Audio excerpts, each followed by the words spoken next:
Welcome to Be My Guest Plus with Manitowoc County Veteran Service Officer Todd Brehmer and radio, who decided to join us this morning. It was a very interesting show as always today, Todd.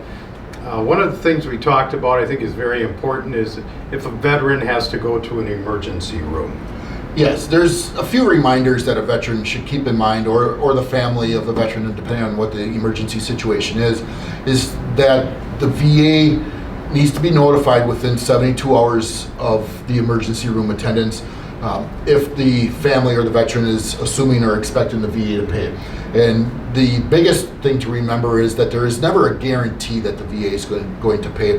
There are certain situations where it is likely, but there's never a guarantee. If the veteran calls the nurse hotline through the VA to ask some questions and the nurse says, go to the emergency room, that is because they have to tell you that. If they feel that it's important enough, they have to tell you to go. That is no guarantee or no assumption that the VA is going to pay.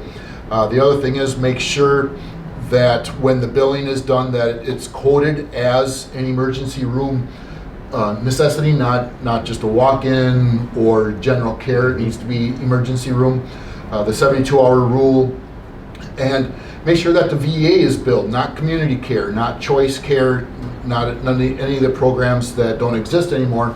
The VA needs to be billed. Something else to remember that I did not mention on the radio is the reason it's important for the VA to be billed, whether or not the VA is going to pay, is because if the facility bills Medicare, by law, the VA cannot pay them. Only one government entity can pay. My experience is that the facilities bill the VA and they bill Medicare because they know Medicare pays faster than the VA does, so they just want to get paid. But by doing that, they're automatically blocking the VA.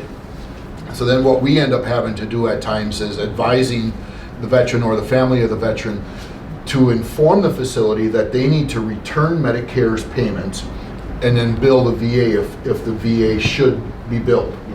So. All right, and the YMCA question of the day is, it's very important for veterans or veterans' families to read all the communications from the Veterans Administration that comes to them. Yes, whether it's Wisconsin Department of Veterans Affairs, which will be kind of on the rare, or federal VA, it is important to read it. It may just be a notice, it may be an update, but there are instances where something will come in the mail being communicated to the veteran where they're asking for an update. The biggest one we see is the VA wants to know dependent status. Has there been any changes?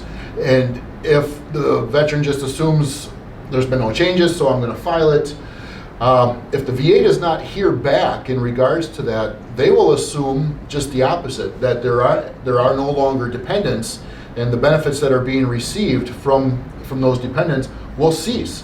And then that's when the veteran panics, they contact us, and then we have to file the paperwork to inform the VA that there has been no changes. So it is very important to at least look at and read what comes in. It doesn't always mean that there's action needed, but it is important to do that.